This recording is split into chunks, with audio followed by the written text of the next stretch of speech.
అందరికీ నమస్కారం.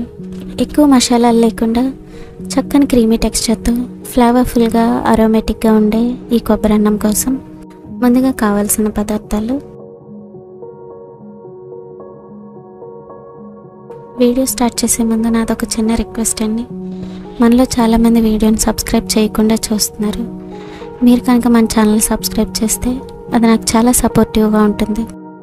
కొబ్బరి పాలు కోసం ముందుగా 3 పెద్ద సైజు కొబ్బరికాయలను చిన్న ముక్కలుగా కట్ చేసుకున్నవి తీసుకోవాలి. ఈ ముక్కలన్నిటినీ కూడా మిక్సీ జార్లో వేసి గ్రైండ్ చేసుకోవాలి. ఇలా గ్రైండ్ చేసుకున్న తర్వాత 1 కప్పు వరకు వాటర్ని యాడ్ చేసుకొని మరొకసారి మిక్సీ చేసుకోవాలి. ఇప్పుడు ఒక పెద్ద గిన్నెలో స్ట్రైనర్ పెట్టుకుని మిక్సీ చేసుకున్న కొబ్బరి అంతా కూడా స్ట్రైనర్లో వేసి కొబ్బరి పాలను వడకట్టుకోవాలి.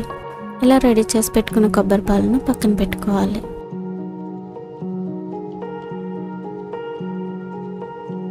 ఇప్పుడు మరొక బౌల్లో 2 గ్లాసుల వరకు బియ్యాన్ని తీసుకోవాలి. నేను ఇక్కడ వీడియోలో చూపించే క్వాంటిటీ వచ్చేసి 5 మెంబర్స్ వరకు ఈజీగా సరిపోతుంది. ఇప్పుడు ఇందులో కొద్దిగా వాటర్ని యాడ్ చేసుకుని బియ్యాన్ని 2-3 టైమ్స్ బాగా వాష్ చేసుకుని మరొకసారి కొద్దిగా వాటర్ని యాడ్ చేసి నానబెట్టుకోవాలి. ఇప్పుడు స్టవ్ ఆన్ చేసి కుక్కర్ పెట్టుకొని 2 టేబుల్ స్పూన్ల నెయ్యిని కరిగించుకోవాలి. ఇందులోనే 1/2 కప్పు ఆయిల్ కూడా వేసుకుని ఆయిల్ బాగా వేడైన తర్వాత 2 బిర్యానీ ఆకులు, 2 ఇంచుల దాల్చిన చెక్క, 6-8 లవంగాలు, 5-6 యాలకులు, 15-20 జీడిపప్పు పలుకులు, 3 పచ్చిమిరపకాయలు మధ్యలో కట్ చేసుకునేవి, 1 ఉల్లిపాయ సన్నని తరుగు వేసుకొని ఉల్లిపాయలు బాగా మెత్తగా అయ్యేంత వరకు ఫ్రై చేసుకోవాలి. ఉల్లిపాయలు బాగా మెత్తగా అయిన తర్వాత ముందుగానే నానబెట్టుకున్న బియ్యాన్ని వేసుకోవాలి. ఇప్పుడు ఇందులోకి రుచికి సరిపడా ఉప్పును కూడా యాడ్ చేసి ఒకసారి బాగా కలుపుకోవాలి. ఇప్పుడు ఇందులోకి 2 గ్లాసుల బియ్యానికి 4 గ్లాసుల కొబ్బరి పాలను యాడ్ చేసుకోవాలి. నేను ఇక్కడ నార్మల్ రైస్ వాడుతున్నాను కాబట్టి 2 గ్లాసుల బియ్యానికి 4 గ్లాసుల కొబ్బరి పాలను యాడ్ చేస్తున్నాను. మీరు బాస్మతి రైస్ వాడితే కనుక 2 గ్లాసుల బియ్యానికి 3 గ్లాసుల కొబ్బరి పాలు యాడ్ చేస్తే సరిపోతుంది.